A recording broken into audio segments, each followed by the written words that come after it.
Informe modificado. A mí me enseñaron que la línea 1 no se detiene por dudas, señor Sánchez. Que cuando te sientas en cabina, eres tiempo con vos. Abres, cierras, arrancas. Y si el tablero titubea, no titubeas tú. Eso me lo repitieron hasta el cansancio, hasta que mi nombre se volvió el sinónimo cómodo de error humano. Soy René, conductor novato. Me tocó el turno que nadie quiere. Madrugada, tren cansado, puertas con manías. Esa noche el altavoz tiraba anuncios cortados. El freno auxiliar ya había pedido cariño en la bitácora y, aún así, la orden llegó clara por radio. Mantén frecuencia, sin demoras por puertas, asistencia manual si hace falta. Lo que en cabina entendemos es, saca el convoy, el resto se arregla sobre la marcha. Al tercer ciclo, una de las hojas de puerta del cuarto vagón empezó a rebotar. Marcaba cierre, y al segundo se abría 3 dedos, como si alguien adentro hubiera metido la palma. Procedimiento dice, volver a abrir, despejar, cerrar de nuevo. Lo hice, 3 veces. La cuarta, el sistema permitió el cierre, pero dejó alerta en amarillo. Arranqué con la sensación de estar caminando en suelo flojo. En la siguiente estación, un usuario se atascó con la mochila. El sensor lo leyó tarde y yo frené brujo. El golpe no fue grave, pero bastó para que al día siguiente mi nombre apareciera en notas. Conductor novato, provoca falla en puertas. Otra vez, error humano. ¿Quién entrena a estos? Memes con mi cara sacada de Facebook. Bromas internas disfrazadas de consejo. Me degradaron a prácticas para reforzar protocolos, que es la forma civilizada de decir, ya no estorbes donde se ve. En las prácticas, me sentaron frente a registros que antes no veía con calma. Aprendí a navegar los historiales, los tiempos de cada cierre, los códigos de mantenimiento. Y ahí fue cuando se me cayó la venda. Días antes de mi turno, ya constaban advertencias de la misma falla en el mismo tramo. Reportes con lenguaje técnico y sellos. Sellos, no eran rumores, eran recibidos con hora. Eso es inventario viejo, me dijo el instructor cuando se lo señalé. No cruces carpetas. Inventario viejo, con fecha de anteayer, pensé. Durante una semana me convertí en ratón de consola. Entre práctica y práctica, cruzaba horas, veía patrones. Las advertencias eran claras. Apertura espontánea intermitente en hoja 4. Revisar actuador antes de siguiente salida.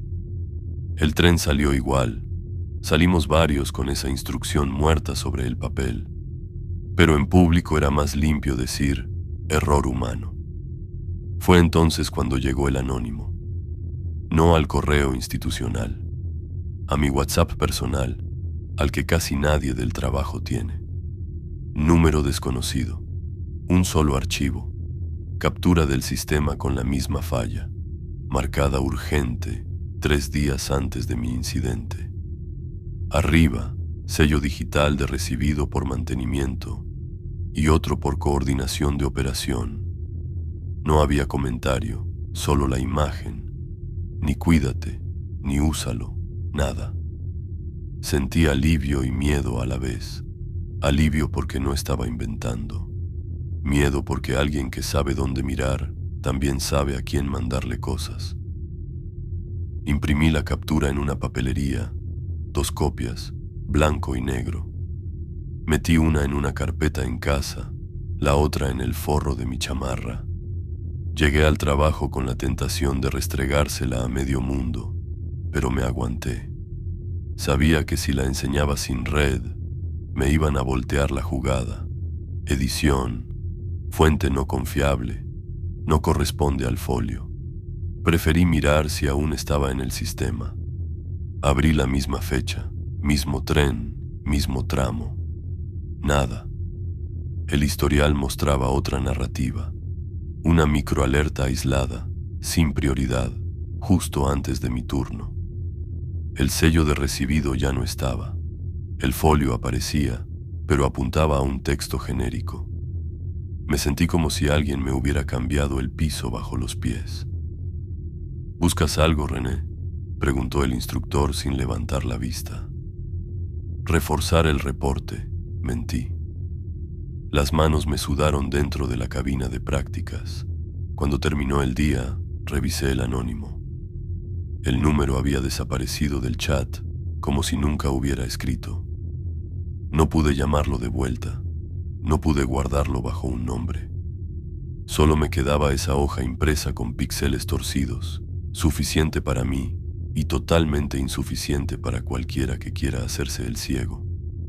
En casa, mi mamá me vio inquieto. «Esto te va a enfermar», dijo, sirviéndome un café. «¿Vas a pelear tú solo contra las máquinas?» «No contra las máquinas», le respondí. «Contra las versiones». No hice alarde. Fui tonto y listo al mismo tiempo. Tonto porque seguí yendo a trabajar. Listo porque empecé a guardar pequeñas grietas, capturas de bitácoras, fotos de sellos, fechas cruzadas, sin nombres que delaten a nadie más. No eran pruebas de juicio, eran migas por si un día me decía a mí mismo, «¿Te lo imaginaste?». Con cada miga comprobaba que no, que el metro también es un lugar donde los hechos se acomodan hasta caber en el comunicado de las 6. Mientras tanto, mi reputación siguió en la basura. En el comedor, el chiste fácil. Aguas con las puertas y suben con René. En redes, mensajes que preguntaban si me habían regresado al curso de primaria. En una reunión, un jefe se permitió el lujo de usar mi caso como ejemplo de lo que no se debe hacer. Cada vez que abría la boca para decir, «Revisen los sellos de recibido», me tiraban el clásico. «Aquí no venimos a conspirar, venimos a que los trenes corran». A las pocas semanas me ofrecieron un movimiento lateral, apoyo en patio, menos sueldo, menos exposición. Lo tomé. En el patio vi trenes destripados, hojas de puerta en el suelo como costillas, pláticas de pasillo que no llegan a los oficios, gente que sí quiere arreglar y gente que solo quiere sobrevivir. En 2 ocasiones, un supervisor me miró con cuidado distinto, como si supiera que yo sabía. El anónimo no volvió a escribir. La captura que me mandó desapareció del origen, pero no de mi carpeta. La he leído tantas veces que ya me aprendí las líneas. Apertura espontánea en hoja 4. Revisar actuador antes de siguiente salida. Sello de recibido. A veces siento que la hoja late bajo el colchón como si fuera corazón de alguien más. No limpié mi nombre. No todavía, pero dejé de estar loco. Hay noches en que pienso en mandarle copia a un medio, a una colectiva, a quien sea. Luego recuerdo que los que suben al primer vagón al amanecer no quieren saber quién tuvo razón, quieren llegar a tiempo, y vuelvo a guardarla. Lo único que cambió, de fondo, es a quien le tengo miedo. Antes temblaba por un tren parado, por un usuario empujando. Ahora me da miedo el teclado que borra sellos, el oficio que se reescribe solo, la bitácora que se adelgaza hasta decir, «Fue el conductor».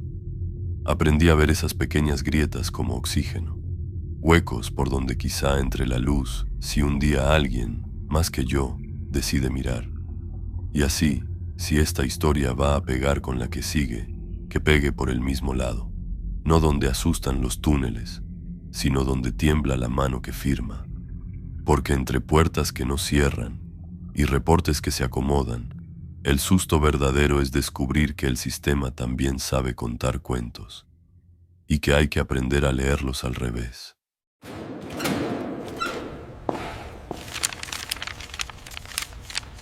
Sabemos dónde estudia tu hija.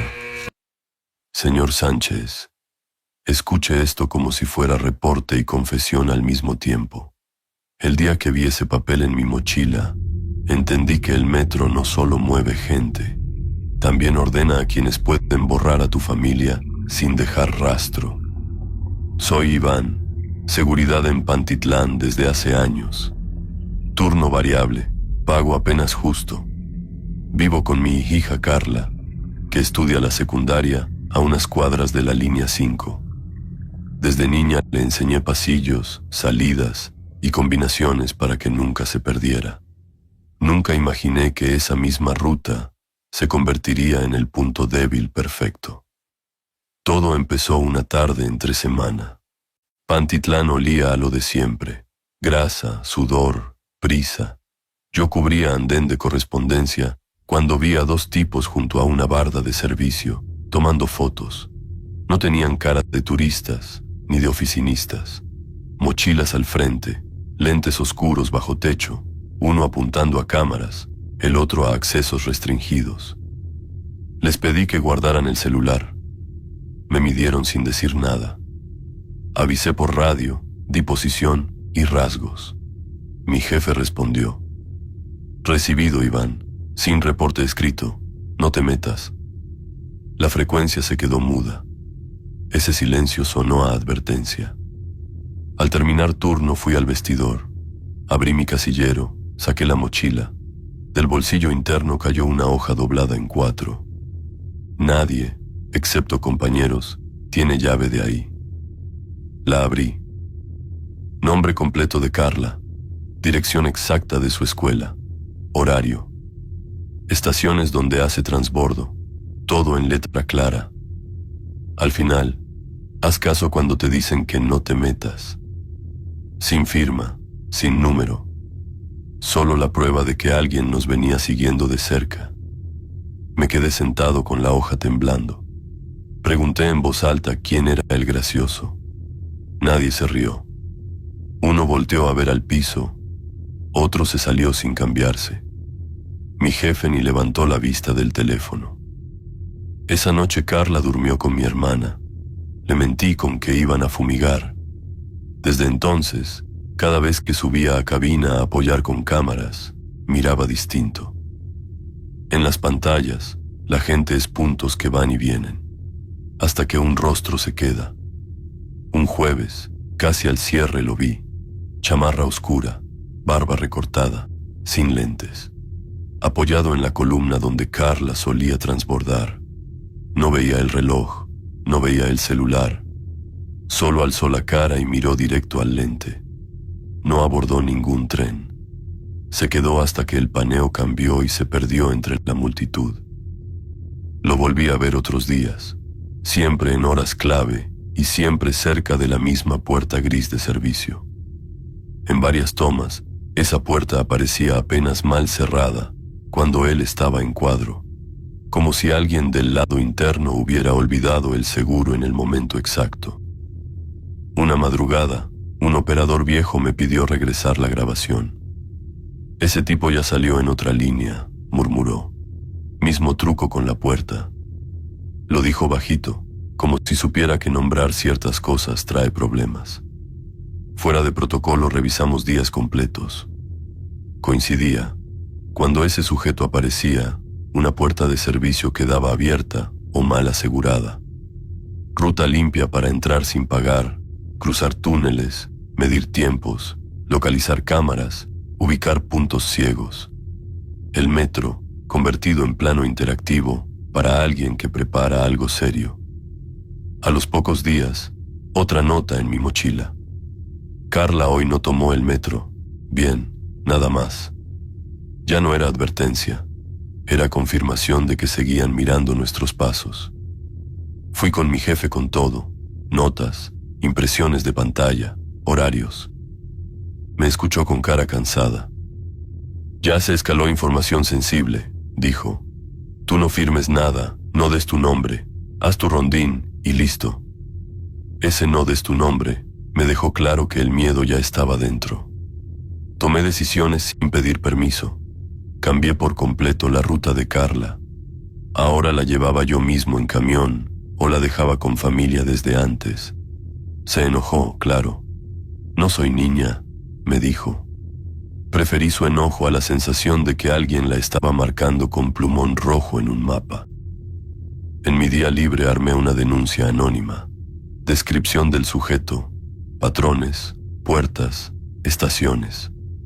Usé un correo descartable sin mencionar mi puesto. Un compañero de confianza avisó oralmente a un contacto en otra corporación. Nadie quería dejar huella, pero el mensaje corrió. Alguien estaba estudiando el sistema y usando a nuestras familias como recordatorio de que podían. Después de eso, el hombre desapareció de nuestras cámaras. No hubo boletín, ni captura pública, ni reconocimiento oficial. Solo un detalle. La puerta gris, junto a la columna de siempre, amaneció con candado nuevo, sellos frescos y un número de folio que no correspondía a nuestra área. Un tiempo más tarde, durante un turno nocturno, escuché por radio fragmentos de un operativo silencioso en otra línea. Gente detenida con planos de estaciones, fotos de accesos, listados de escuelas y rutas de estudiantes. No dieron nombres, pero varias señas coincidían demasiado con mi observador de columnas. Desde entonces, señor Sánchez, cada vez que vigilo las pantallas y veo a padres, parejas, niños cruzando los mismos pasillos una y otra vez, pienso en esa hoja doblada. El miedo no fue un espectro empujando a nadie a las vías. Fue entender que, para gente así, el metro es un catálogo vivo de horarios y vulnerabilidades, y que bastó abrir mi casillero una vez para demostrarme lo fácil que es entrar en nuestras casas sin cruzar la puerta. Así que, ahora deje correr la siguiente historia que tenga en sus manos, porque si alguien sigue creyendo que el peligro en el metro solo tiene forma de leyenda urbana, más vale que escuche lo que viene antes de volver a viajar como si nadie lo estuviera observando. El cuarto que nadie limpia. Buenas noches, señor Sánchez. Mi nombre es Sandra y le voy a contar por qué en Tacubaya hay un pasillo que ya nadie recorre solo, aunque no lo digan en los informes. Entré como personal de limpieza nocturna hace poco más de un año. Para mí era algo simbólico. Mi tío Rogelio trabajó ahí muchos años. De niña escuché que lo cambiaron de área tras un problema, y cada vez que preguntaba, mi mamá apretaba los labios y cambiaba de tema. Cuando me salió la plaza, pensé que era una forma de limpiar el apellido. No sabía que el problema nunca se había ido. En mis primeras noches, el supervisor nos marcó rutas claras, andenes, escaleras, pasillos de correspondencia y una instrucción rara. El pasillo viejo de mantenimiento, el del fondo, ese no se toca. Puertas cerradas, luces apagadas, tú sigue derecho. Lo dijo como quien repite algo que ya no cuestiona. Una madrugada, mientras juntábamos bolsas, un compañero se me quedó viendo. Tú eres sobrina de Rogelio, ¿no? Asentí. Él hacía turno por ese pasillo. Guardó silencio. Yo piqué. Por eso lo cambiaron. Por eso y por lo que dejaron pasar. Hubo chavas que se quejaron, perdidas en el sistema, ya sabrás. Otro compañero lo cayó con la mirada. Cambiaron de tema, pero ya había puesto la espina. Los días siguientes empecé a notar un patrón. Todos evitaban el tramo detrás de unos locales cerrados, donde la ventilación apenas se siente y el ruido de los trenes llega más apagado. Las cámaras estaban, pero nadie las miraba mucho tiempo. Las luces parpadeaban de manera terca justo antes de esa puerta metálica con letrero viejo de mantenimiento. Una noche hubo cambio de rol, confusión con horarios, un enfermo, otro que no llegó. Me quedé cerrando zona más tarde, sola con mi carrito, cuando me di cuenta de que el recorrido me había empujado justo hacia ese pasillo. No había usuarios, solo el rumor lejano de un tren y el zumbido de focos cansados. La puerta del cuarto prohibido estaba abierta. No forzada, no rota, solo abierta, como si alguien adentro hubiera salido un momento. Asomé primero con el deber. Si está abierto, hay que asegurar. Adentro olía a humedad vieja y a cloro reseco. Había uniformes naranjas colgados, de modelos que ya no usamos. En la pared, ganchos con gafetes vencidos. Entre ellos, uno con la foto de Rogelio. Misma sonrisa tímida, mismo apellido. Nadie me había dicho que lo habían borrado hasta de los registros visibles. En una mesa metálica encontré carpetas empolvadas, formatos de queja a mano, nombres de chicas jóvenes que hablaban de manoseos, encierros, amenazas, firmas que nunca llegaron al sistema, sellos sin folio. En varias páginas, el nombre de mi tío mencionado junto a otros, como si hubiera sabido, como si hubiera sido cómplice, o tal vez el único que intentó detener algo que lo rebasó. Las frases estaban cortadas, como si alguien hubiese arrancado hojas clave. El aire se volvió pesado, no por apariciones, sino por la sensación de estar pisando un crimen enterrado. Iba a salir para marcar al supervisor cuando vi, arriba de las carpetas, una hoja doblada distinta, sin polvo. Papel más nuevo, tinta aún intensa. La abrí. Para Sandra. No dejes que lo borren otra vez. Lo que pasó aquí no fue solo culpa de él. Hay más nombres. No confíes en los que dicen que ya se arregló. La letra era firme, nada temblorosa. Al final, una inicial. R. No hubiera sido raro, salvo por la fecha escrita en el margen, 10 años antes de que yo naciera. Sentí cómo se me helaba el cuerpo. Revisé la hoja por si era una broma de alguien del turno. No tenía dobleces viejos ni manchas.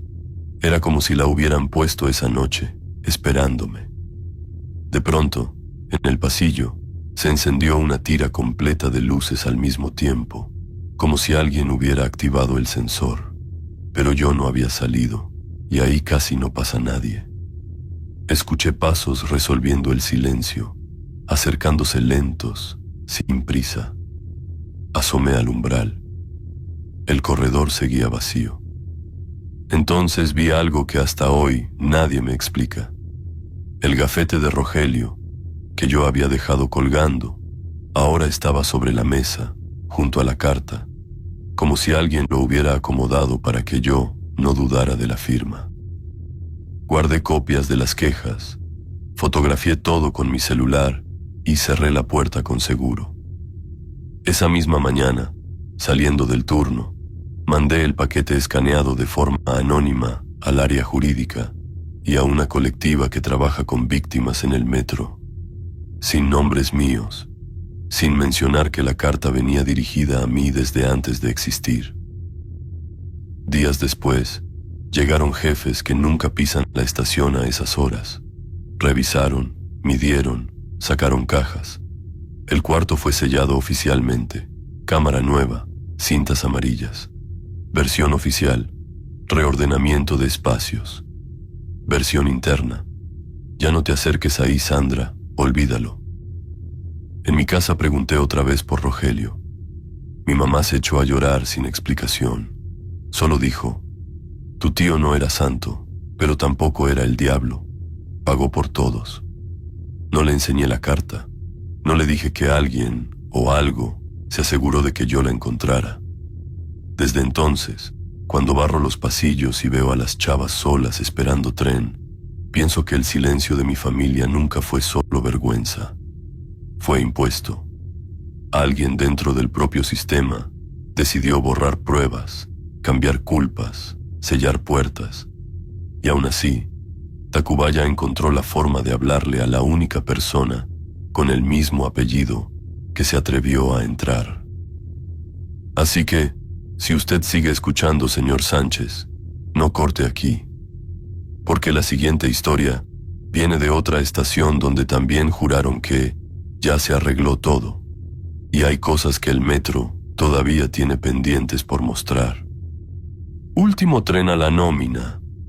Señor Sánchez, déjeme hablarle desde la cabina, con las manos todavía sintiendo la vibración del tren, aunque ya no tenga dónde trabajar. Soy Martín, exconductor de la línea 3. de esos que casi nunca tienen rostro para el pasajero, solo una voz por altavoz y un tren que llega o no llega a tiempo. Mantenía a mi mamá enferma y a 2 sobrinos que prácticamente dependen de lo que yo metía a la casa. En este trabajo uno aprende rápido que equivocarse no es opción. Una frenada brusca, una puerta cerrada tarde, 1 minuto de más en estación, y hay alguien tomando nota. Por eso aceptaba todo. Horarios partidos, noches seguidas, boletines internos que solo repetían puntualidad, flujo, meta.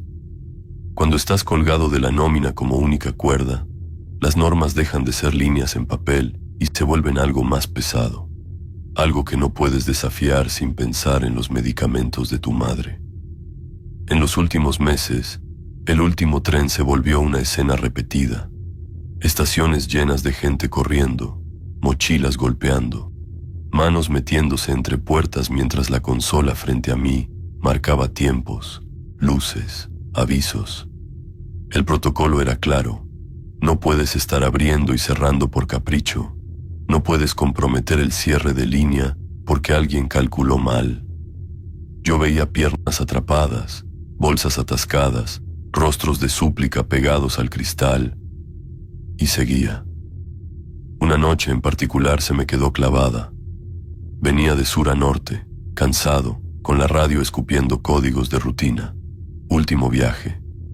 En una de las estaciones intermedias, debía cumplir con menos de 30 segundos de apertura. Abrí puertas, hice el barrido visual, la señal de cerrar. Estaban por juntarse las hojas cuando escuché el golpe seco de alguien chocando contra la puerta. No llegué a verla completa, solo el perfil pegado al vidrio y la mano golpeando. Alcancé a escuchar, filtrado por el ruido: «Gracias, cabrón, gracias. Hoy me van a correr por tu culpa». No frené, no podía. En la consola ya tenía el recordatorio de horario crítico. Cerré, arranqué. La imagen se quedó colgada en mi mente más tiempo que la estación en el espejo. No sé si fue culpa, cansancio o costumbre, pero traté de justificarlo. No puede ser mi responsabilidad que la gente llegue al límite. Es lo que nos repetimos para funcionar, pero su voz se me quedó dando vueltas durante toda la noche. A la mañana siguiente, antes siquiera de dormir, revisé el correo institucional en mi celular. Ahí estaba: Comunicado General de Recursos Humanos. Proceso de ajuste de personal por optimización operativa. Párrafos bonitos, palabras limpias y una lista adjunta. Mi nombre estaba ahí. Sin sanciones graves, sin accidentes, sin historial negro. Solo un número más que ya no encajaba en la tabla. Lo primero que pensé fue en mi mamá, en recetas, estudios, renta. Lo segundo fue en la mujer de la noche anterior, en sus palabras: «Hoy me van a correr por tu culpa», como si la frase hubiera rebotado en el túnel y regresado con mi propio nombre. Pasé el día en automático. Más tarde, un supervisor con el que tenía confianza me dijo que, si quería, podía revisar las grabaciones del último turno, por cualquier aclaración de servicio. Era medio favor, medio despedida. Fuimos al cuarto de monitoreo. Él se sentó frente al teclado, saltando de cámara en cámara. Yo le pedí ir directo a la hora exacta de aquella estación. Me dejó ver. Ahí estaba el tren detenido, puertas abiertas, el flujo de gente dentro y fuera, el conteo, el cierre. Y, apenas en cuadro, la mujer que no alcanzó a entrar. Blusa sencilla, bolsa cruzada, cabello recogido hacia atrás, fleco corto. «Aquí, ponle pausa», le dije. El supervisor se acercó, más por cortesía que por interés. Yo sentí que el estómago se me hacía nudo. El rostro que se giraba hacia la ventana, deformado un poco por el reflejo, no era el de una desconocida. Era casi el mismo que había visto toda la vida en una foto vieja de la sala. Mi mamá, cuando era joven, antes de enfermarse, antes de tenerme.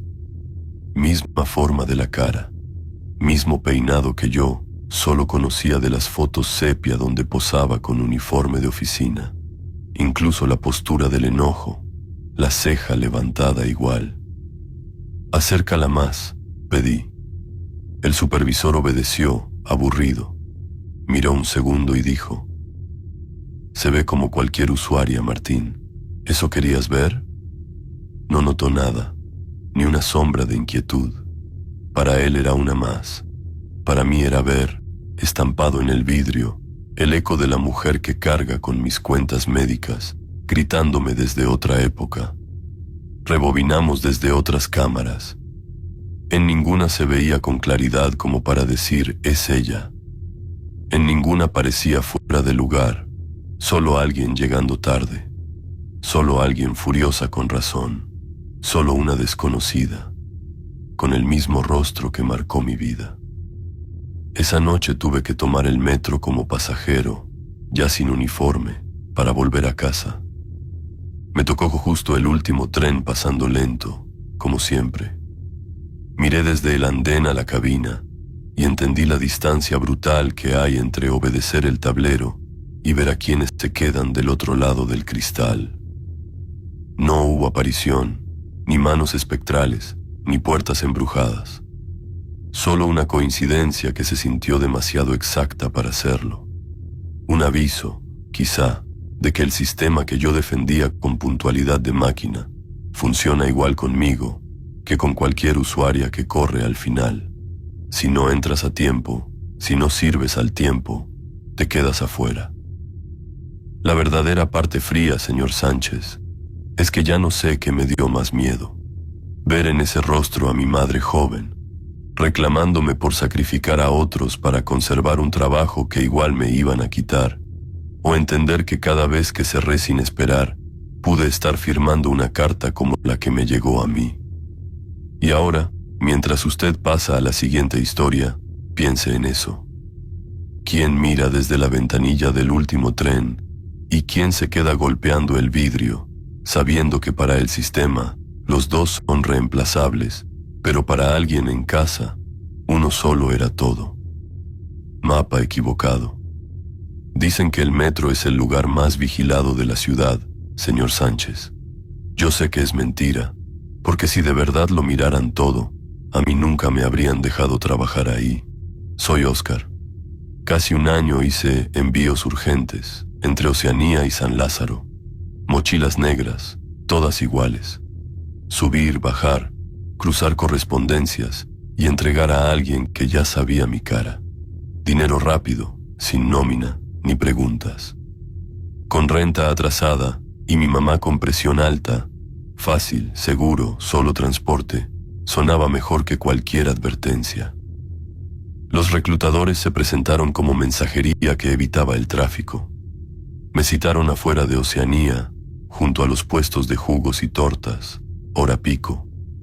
Eran correctos, relojes buenos, mochilas sin marca, reglas claras, no abrir mochilas, no cambiar ruta, no hablar si algo salía mal. Me enseñaron fajo de billetes.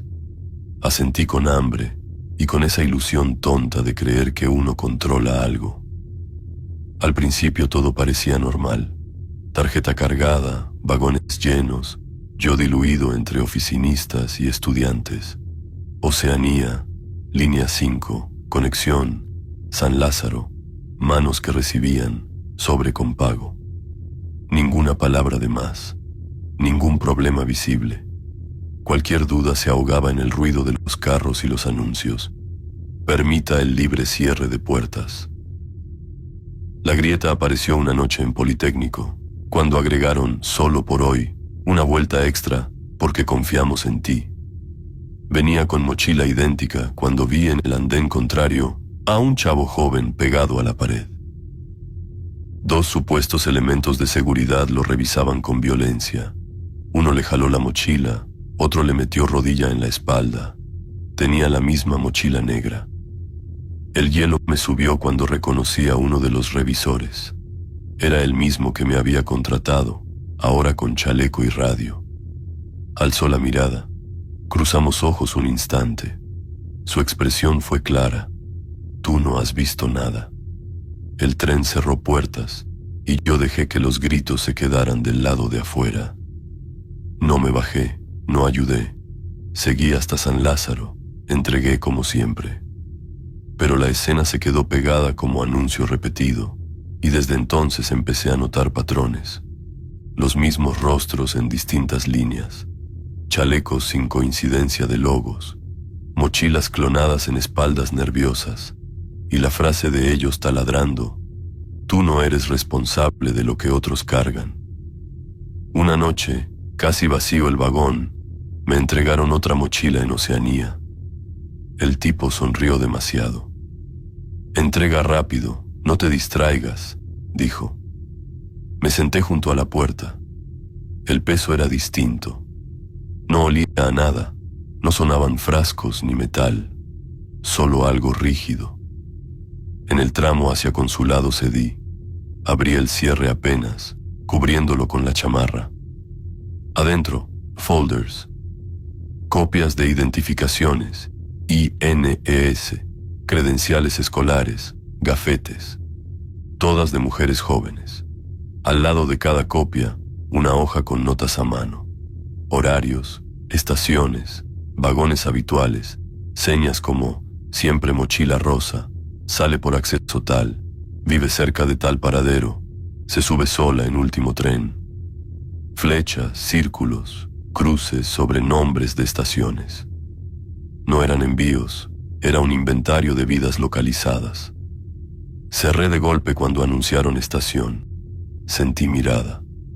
Al levantar la vista, un hombre de camisa clara me observaba desde el otro extremo, sin mochila, sin uniforme. Sonrisa leve, como si me hubiera cachado copiando en un examen. Al abrir puertas, bajó despacio sin dejar de verme. En San Lázaro no entregué. Salí por otra salida, cambié de andén, me perdí entre puestos y camiones. Pasé la noche pegado a la ventana, con el celular apagado, repitiéndome que si volvía al día siguiente, quizá todo se acomodaba. Sabía que era mentira.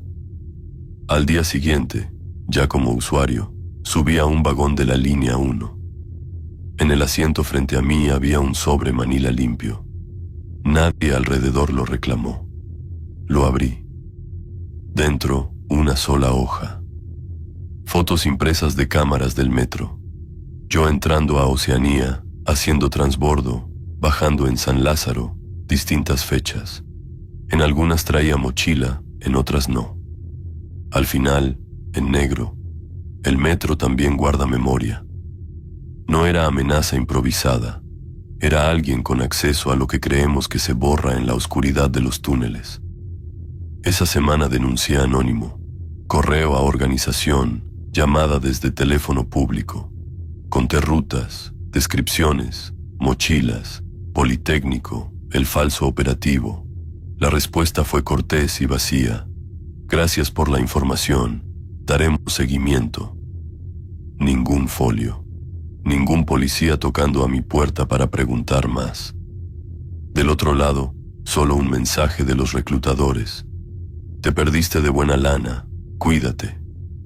Vendí lo poco que tenía y me fui a otra ciudad con un trabajo más sucio y peor pagado, pero sin líneas naranjas ni verdes. Creí que distancia era igual a descanso. Number. En cada red, en cada noticiero, los avisos de chicas desaparecidas se volvieron otro mapa que no puedo dejar de leer. Vista por última vez en San Lázaro. Bajó en Oceanía. Tomaba diario la línea 5. Se dirigía a Politécnico. Reconozco rutas, combinaciones, estaciones marcadas igual que en esos folders. Hay nombres que siento haber visto impresos antes de que salieran en pantallas públicas. El verdadero terror no fue pistola en la cabeza, ni un cuerpo en el vagón. Fue entender que quizá nunca llevé droga, sino expedientes para elegir a quién iban a borrar sin hacer ruido. Que fui parte de esa logística disfrazada de chambita, y que los que la manejan pueden vestirse de seguridad, de usuario, de voz por altavoz, o de ojos detrás de las cámaras. Por eso, mientras usted continúa con la siguiente historia, recuerde esto. En el metro no solo viajan cuerpos, también viajan decisiones sobre quién vale la pena buscar cuando desaparece y quién se pierde entre estaciones sin que nadie haga preguntas. Andén prestado. Señor Sánchez, para mucha gente Chabacano es solo un lío de pasillos y colores. Para mí, desde hace 2 años, es el lugar exacto donde el mundo decidió hacerse el que no ve. Soy Lucero. Vengo a contarle de mi amiga Daniela, aunque en los expedientes la tengan marcada como posible ausencia voluntaria, probable pareja. Eso dice la hoja gris. Lo que pasó en ese andén dice otra cosa. Daniela y yo trabajábamos juntas en una imprenta pequeña. Entrábamos temprano, salíamos tarde. Ella vivía del otro lado de la ciudad, así que Chabacano era su punto de respiro. Ahí transbordaba, ahí mandaba audios, ahí me mandaba fotos de «Ya voy, amiga, llego viva». Hasta que un martes dejó de llegar, dejó de escribir, dejó de contestar. Su mamá fue a denunciar. Le revisaron el celular, encontraron mensajes con un tipo que nadie conocía y la respuesta fue casi calcada. Seguramente se fue con el novio. Espere 72 horas. Como si una persona pudiera desdibujarse tan fácil entre vagones y puntos de encuentro. Yo no esperé. Saqué copias de la misma foto donde se le ve con sudadera gris y mochila vino. Empecé a pegar volantes en accesos, columnas, pasillos, línea 2, línea 9, línea 3, estación tras estación. La gente los miraba 2 segundos y seguía. Solamente algunas mujeres se acercaban a leer completo. En una de esas vueltas, una vagonera, de esas que venden dulces con la bocina colgándome, jaló del brazo suave. A ella la veía en Chabacano, siempre sentadita en el mismo punto del andén, como si esperara a alguien que no llegaba. Varias noches seguidas. Me señaló un tramo específico, zona media, casi frente a una columna sin anuncios, donde el audio de próximo tren retumba más seco. La última vez ya no se subió conmigo, se fue para allá atrás, donde casi no se para la gente. Era un pedazo de información que nadie había anotado en ninguna parte. Empecé a ir a Chabacano casi diario. Me aprendí sus olores: calor atrapado, metal, cloro mal disuelto. Me aprendí sus sonidos, los anuncios rotos, las bocinas con estática, el rechinar de tren entrando en curva. Me quedaba parada en el punto que la vagonera me había dicho, mirando a todos lados, como si el concreto fuera a devolverme algo. Un operador de tren, ya grande, me vio tantas veces que un día se acercó discreto mientras fumaba en la salida de personal. «Tú eres la amiga de la chava desaparecida, ¿no?», asentí. «Aquí hay cámaras que nadie ve», murmuró. «Hay pasillos que según esto no existen en el mapa del usuario, pero sí en el nuestro». Me dio un nombre, el de un guardia joven en turno nocturno. «Si alguien te puede enseñar algo, es él, pero no digas que yo te dije». Esperé hasta casi la medianoche de un sábado. El guardia que me señalaron estaba en el acceso restringido, aburrido, jugando con el llavero. Le hablé sin rodeos. «Busco a Daniela. Me dijeron que aquí hay cámaras que no se revisan siempre. Solo necesito saber si salió por su propio pie». Me miró como si hubiera abierto una puerta que él mismo evitaba. «No puedo», dijo primero. Le di la misma foto del volante. Se quedó viéndola un rato largo. «Dame 5 minutos». Me metió a una oficina chica con monitores, una luz blanca cruel, el zumbido de equipos que nadie limpia. Tecleó rápido, cambió fechas, horas. La pantalla se llenó de cuadritos, andenes, pasillos, escaleras, un par de puertas metálicas que yo no ubicaba como zona de usuario. «Mira», señaló. Ahí estaba Daniela, en video, sentada donde la vagonera dijo. Miraba el celular, veía hacia las escaleras, se abrazaba la mochila. Pasaron trenes. No se subió. Apareció una mujer con chaleco naranja parecido al oficial, pero sin los logos completos. La mujer se inclinó, le habló cerca del oído. Daniela dudó, vio hacia el andén, hacia los vagones, hacia donde hoy estoy yo. La del chaleco le mostró algo, una placa, un gafete, no se veía claro y señaló hacia el fondo. Daniela se levantó, caminó junto a ella. El monitor cambió a otra cámara, se veían ambas dirigiéndose a un pasillo lateral, ese que el mapa del usuario no marca. La mujer abría una puerta de servicio con naturalidad. Daniela entró detrás. La puerta se cerró. El tiempo avanzó. Nadie salía por esa puerta en las horas siguientes. «Regresa», le pedí. Volvimos a ver la escena 3 veces, por si algo escapaba. Mismo resultado. Ninguna fuerza, ninguna carrera. Solo alguien confiando en alguien con supuesta autoridad. ¿Esto ya lo vio alguien más?, pregunté. No oficialmente, respondió el guardia. Si lo reporte por mi cuenta, me van a decir que no es concluyente y me van a cambiar de línea. Pero tú, haz captura con el celular rápido. Alcé el teléfono. Apenas alcancé a enfocar cuando se fue la señal de ese monitor. Parpadeó, regresó a menú. El guardia tecleó otra vez. Nada.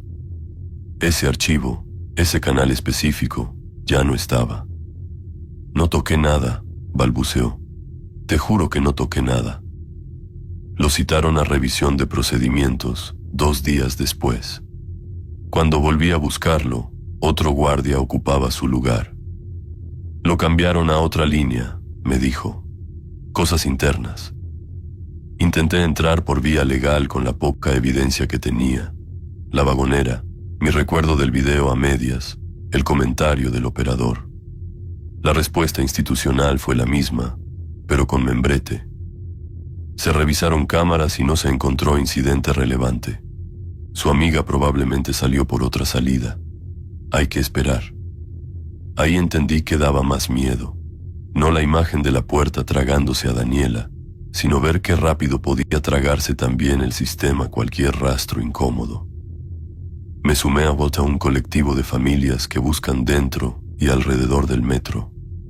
Organizan recorridos, pegan fichas, exigen accesos a videos, arman mapas propios con puntos donde alguien vio algo, aunque la pantalla oficial diga lo contrario.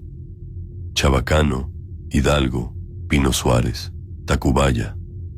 Estaciones con capas de historias que no llegaron completas a ninguna carpeta.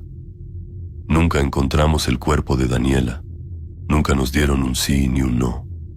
Pero su rostro se volvió parte del paisaje que ya no se puede limpiar con cloro ni cubrir con un anuncio nuevo.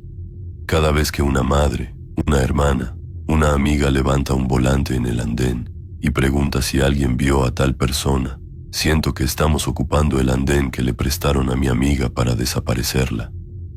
Porque al final, señor Sánchez, el horror real no es que no existan cámaras, es saber que sí la vieron, sí la registraron, sí hubo prueba, y alguien decidió borrar justo lo que la traía de la mano hacia ese pasillo. Y así, mientras usted sigue con la siguiente historia, recuerde que en el metro no solo se pierden personas en la multitud, también se edita, a conveniencia, quién merece ser buscado y qué puerta jamás existió en el reporte. Manchas en el brazo. Hay cosas que uno jura que solo le pasan a los usuarios, no al personal, hasta que el espejo no te cree. Soy Germán, jefe de estación en Guerrero. A usted se lo cuento, señor Sánchez, porque ya entendí tarde que el miedo más fuerte no viene del túnel, sino de la orden que decides no dar. Hace un año, una chica se me acercó al módulo, temblando, con la mochila apretada al pecho. Hora pico bajando. Dijo que un hombre la venía siguiendo desde Hidalgo, que se le pegaba en los transbordos, que ya lo había visto varios días. Me pidió, con la voz rota, que la ayudáramos a sacarlo, a llamar a alguien. Yo traía la radio saturada, un reporte de falla en escaleras, supervisión avisando visita, usuarios gritándole a la ventanilla por una tarjeta tragada. La miré un segundo y solté la frase que ahora escucho como condena. Si no ha pasado nada, no podemos hacer mucho. Métase al vagón con gente, no se vaya sola. Insistió. Me señaló con precisión el punto del andén, donde él solía esperar, la columna donde se escondía. Yo volteé apenas. No vi nada raro. Tomé su testimonio a medias, sin dar orden de búsqueda real. Quería que se fuera para seguir con mi montaña de pendientes. Días después apareció sin vida, tirada fuera del metro, muy cerca de la estación. Las notas pusieron que no se descarta feminicidio. En el informe interno solo llegó un resumen burocrático. Nadie ligó su denuncia conmigo, excepto mi memoria. Seguí trabajando. Guerrero no perdona descanso mental, puestos, bocinas, gente que se cuela, pleitos, correcciones. Pero desde entonces, cada noche, terminaba mi rol bajando al mismo punto del andén donde ella me había dicho que la vigilaban. Una inspección rápida, revisión visual, cámaras, presencia, intento tardío de compensar. La primera vez que noté algo fue una mañana al cambiarme la camisa. Tenía en el antebrazo izquierdo 5 manchas moradas, redondeadas, alineadas como dedos marcados. No dolían mucho, pero sí se veían. Pensé en algún golpe contra barandal, en cargar cajas. Lo dejé pasar. Se repitió. No todos los días. Solo después de noches en las que me detenía un poco más en ese tramo del andén, viendo cómo la gente esperaba cerca de la columna. Despertaba y ahí estaban de nuevo, 5 moretones, como agarre, siempre en el mismo brazo, siempre con el mismo patrón. Nunca en fin de semana libre, nunca en días que cambiaba turno y no bajaba a revisar. Empecé a usar mangas largas hasta en calor. Un compañero los vio de reojo en vestidores. «Te estás dando en la torre con las puertas, jefe», bromeó. No supe qué responder. Fui al médico por trámite, más para descartarme la idea tonta de algo raro. El doctor los miró serio, sin chistes. «Esto no parece golpe suelto», dijo. «Esto es presión, como cuando alguien te agarra con fuerza». Pasó los dedos por las manchas, midiendo. La distancia encaja con una mano. Alguien te está apretando el brazo así, me mostró, sujetándome justo donde terminaban los moretones. Sentí un frío que no tenía que ver con aire acondicionado. Le dije que no, que nadie, que vivo solo, que trabajo de noche, que no tomo. Él solo levantó ceja. Pues alguien, o algo, está usando el mismo lugar cada vez. Regresé a la estación con esa frase clavada. Esa noche, cuando bajé al punto del andén, no pude evitar imaginar una mano aferrada a la mía. La mano que no quise sostener cuando todavía respiraba. Los días se hicieron rutina enferma. Revisar ese tramo, despertar con marcas, taparlas, seguir firmando oficios. Empecé a sentir que el pasillo entero me estaba reclamando algo que no quedaba en ningún reporte. Hasta que una compañera me pidió acompañarla a una marcha. Colectivos que viajaban por varias estaciones, pegando fotos de mujeres desaparecidas, leyendo nombres en voz alta. Yo siempre había esquivado esas cosas. No es mi área, no debo mezclarme.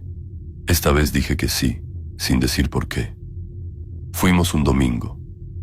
Guerrero se llenó de cartulinas, mantas, veladoras apagadas a medio andén. Y ahí, entre las caras impresas, vi la de la chica que vino a pedirme ayuda esa tarde. Su mamá sostenía la foto original.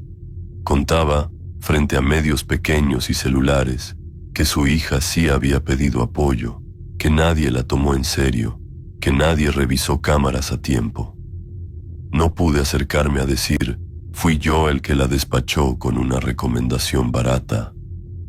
Solo me quedé atrás, con el uniforme sin turno, escuchando su nombre repetido, dejando que cada sílaba me raspara la garganta. Esa noche no bajé al andén a revisar, me fui directo a casa. Por primera vez en meses, amanecí con el brazo limpio. Pensé que era coincidencia. No lo fue. En las semanas siguientes, cada vez que aparecía algún reporte de acoso, mirada insistente, tipo pegado a una usuaria, ya no lo filtraba como sin novedad relevante. Mandaba a alguien, pedía descripción precisa, llamaba a vigilancia. A veces no encontrábamos nada, a veces sí. En una, logramos sacar a un sujeto que llevaba días siguiendo a la misma estudiante. Las manchas no volvieron. Entendí que el verdadero terror no eran los moretones saliendo de la nada. Era saber que, para que desaparecieran, tuve que aceptar que mi cuerpo se había vuelto recordatorio físico de la mano que no quise sostener a tiempo. El sistema se lava con comunicados. Uno no. Ahora, si una chica llega al módulo con la voz quebrada, no la mando al vagón con más gente y ya, le creo, activo, molesto. Quedo mal con quien tenga que quedar mal. Prefiero eso a despertar con la prueba marcada en piel de que ignoré otro aviso. Y así, mientras usted sigue con la siguiente historia, recuerde esto. Hay estaciones donde los fantasmas no empujan a nadie a las vías, solo señalan, con moretones silenciosos, los nombres de quienes decidieron mirar hacia otro lado. Bitácora rota. En coordinación operativa nos enseñan que el metro nunca se equivoca, señor Sánchez. Si un dato no cuadra, se corrige. Si un choque no encaja en la versión oficial, se contextualiza. A eso le llaman mantener la confianza del usuario. Yo era buena en eso, demasiado buena. Soy Elisa. Trabajaba en el piso donde las fallas dejan de ser ruido metálico y se vuelven renglones. Monitores, radios, reportes en clave. Desde ahí decidimos qué fue error humano y qué amerita reconocer como problema estructural. Y créame, conviene mucho más culpar a alguien distraído que aceptar que algo profundo está mal. Una madrugada recibimos aviso de alcance menor en un tramo entre dos estaciones. Nada espectacular. Convoy que frena de golpe, el de atrás calcula mal, rozón, pasajeros asustados, una señora con golpe en la ceja. Al ratito, foto borrosa circulando en redes, notas hablando de incidente. A los minutos, mi jefe directo me llamó a su cubículo. No armes carpeta de falla estructural, dijo sin rodeos. Regístralo como desacato de procedimiento del conductor. Ya está hablado. Tú no viste nada más. Le señalé que había registros previos de frenados raros en la misma zona, sensores, reportes de mantenimiento con pendientes. Eso va en otra bitácora. Cerró la ventana con la mano. Lo de anoche fue error humano. Ajusta tiempos, limpia duplicados, que parezca aislado. Sabía hacerlo. Ajusté sellos de hora. Moví la secuencia para que la alarma pareciera reacción tardía del operador. El sistema obedeció. En el papel, el metro siguió siendo confiable. Dormí poco. No por culpa, todavía no, sino por cansancio. Al día siguiente, casi a la misma hora, otro convoy se frenó en seco en el mismo tramo. Esta vez, varios lesionados de consideración. Huesos lastimados, gente tirada, gritos en videos. Otra vez pantallas llenas, teléfonos sonando, líneas calientes. En cuanto entré, ya me estaban esperando. Misma instrucción, Elisa, dijo mi jefe. Ajusta secuencia. No le des combustible a nadie. Se maneja como falla puntual, no como patrón. ¿Quedó claro? Quedó claro a la fuerza. Pero cuando abrí los registros, vi que los tiempos, por más que los compactara, contaban otra historia. Alertas repetidas, mismo tramo, misma curva, misma falla anunciándose. Era como borrar un grito y reemplazarlo con un carraspeo. Estaba por hacer lo que me pedían cuando sonó la impresora del área. Nadie había mandado nada. Sacó varias hojas engrapadas. Era una bitácora completa. Título genérico, sin logo todavía. Descripción detallada de la falla en el tramo. Desgaste en piezas, reportes ignorados, recomendaciones precisas para sacar de circulación ciertos trenes. Anexos de mediciones técnicas, fechas, firmas en blanco. Al final, una proyección. De no atenderse, se presentará incidente de alcance con lesionados en un lapso no mayor a 48 horas en el punto señalado. La fecha de elaboración era de 3 días antes del primer choque. Yo no la había visto en ningún correo, no estaba en el folio de mantenimiento. Parecía un documento armado por alguien que conocía el sistema desde dentro, o desde después. Llevé las hojas a mi jefe, la voz apenas sostenida. Esto salió ahorita de la impresora de coordinación, dije. Alguien ya había advertido la falla así, con todo. Las hojeó rápido, sin cambiar la cara. No tiene número de oficio, no hay firma, no existe. Tiró el juego sobre mi escritorio. Y si alguien te pregunta, nunca lo viste. No te metas donde no te hablan. Lo guardé en un archivero personal, entre manuales viejos. Pensé en escanearlo, pero sonó el radio. Más instrucciones, medios encima, discursos que había que cuadrar, la avalancha diaria. Esa tarde, cuando por fin me senté con calma para hacer copia, abrí el archivero. Estaba vacío. Busqué en las gavetas, debajo de bandejas, entre papeles. Nada. Nadie más tenía llave. Pregunté con cuidado si alguien había mandado imprimir una bitácora preliminar. Todos dijeron que no. Algunos se rieron. Ay, Elisa, ya sueñas folios. Pero yo recordaba cada línea, cada número, cada advertencia exacta sobre el tramo donde ahora teníamos gente con collarín. Esa noche casi no toqué el sistema. Me quedé viendo la pantalla como si fuera a escribirse sola, y en cierto modo lo había hecho. Al día siguiente, llegaron nuevas órdenes de ajuste. Unificar versión, recalcar capacitación a conductores, resaltar pronta respuesta. En ninguna parte se admitía que el tramo llevaba tiempo fallando. En ninguna se mencionaba siquiera la posibilidad de sacar trenes hasta revisar a fondo. Esta vez, mis manos ya no se movieron tan fácil. Tomé una libreta mía, copié de memoria la bitácora que desapareció. No palabra por palabra, pero lo suficiente. Tramo, fechas, advertencias, frase final. Lo escaneé en una máquina que casi nadie usa. Lo envié a un correo mío externo con asunto tonto. Luego generé otro correo, programado para salir si yo no lo cancelaba cada cierto tiempo, con copia de ese archivo a una lista corta. Gente que sí sabría leerlo como lo que es. No era heroísmo, era miedo.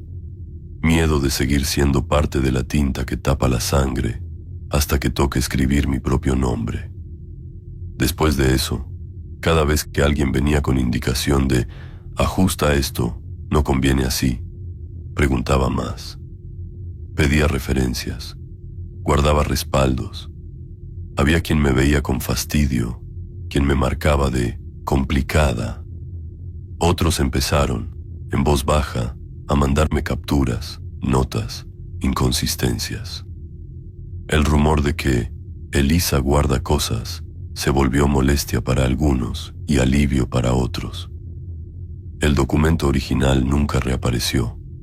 Oficialmente, jamás existió una bitácora adelantada. Si yo vuelvo sobre el papel, podría decir que fue un error de impresión, una alucinación de turno largo, una broma mal planeada. Pero sé lo que vi, y sé que alguien o algo conciencia, protocolo olvidado, mano anónima harta usó la impresora para dejar claro que ya no hay excusa para decir nadie sabía. Desde entonces, señor Sánchez, el miedo se movió del lugar. Ya no soy yo la que tiembla cuando llega un choque a la pantalla. Ahora me consta que hay jefes, despachos y escritorios que no duermen tan tranquilos sabiendo que cualquier bitácora rota puede reaparecer donde menos convenga.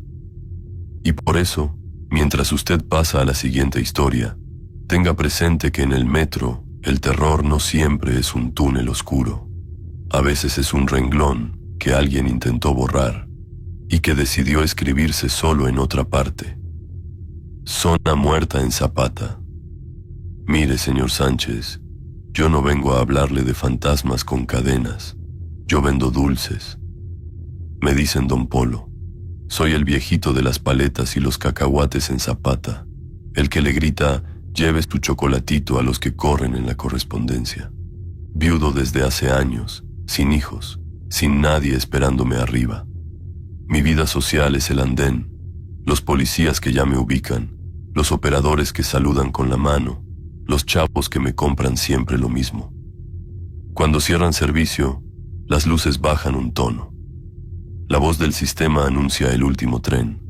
La multitud se disuelve. Ahí es cuando muchos se largan rápido. Yo hago lo contrario. Acomodo despacio, cuento inventario que no necesito contar, limpio un carrito que no es mío. Todo con tal de no subir todavía al cuartito donde me espera el puro silencio. Con el tiempo empecé a notar algo raro en la rutina de los demás.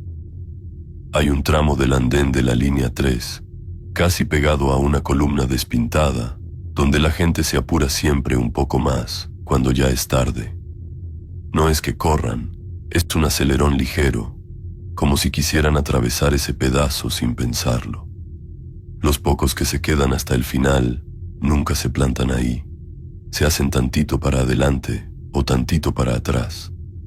Al principio pensé que era idea mía, pero una noche, mientras recogía una caja de chicles, vi a un guardia nuevo marcando con cinta una raya invisible justo antes de esa zona. ¿Qué marcas ahí, muchacho?, le pregunté. Nada, don Polo, referencias, dijo. Y luego, ya más bajo, aquí se nos murió uno hace años. Infarto. Cayó redondo. Nadie lo ayudó. ¿Cómo que nadie? Creían que venía borracho. Lo esquivaban. Quedó tirado justo donde usted siempre se queda haciendo tiempo. Se fue a seguir su rondín y me dejó ese dato atorado en la garganta. Empecé a verlo todo distinto.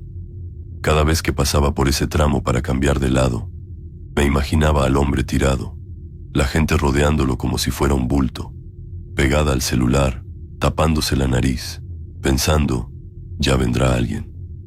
Y nadie. Esa noche subí más temprano de lo normal. El cuarto, aunque vacío, me pareció menos pesado que ese pedazo de piso. Pero la costumbre es canija.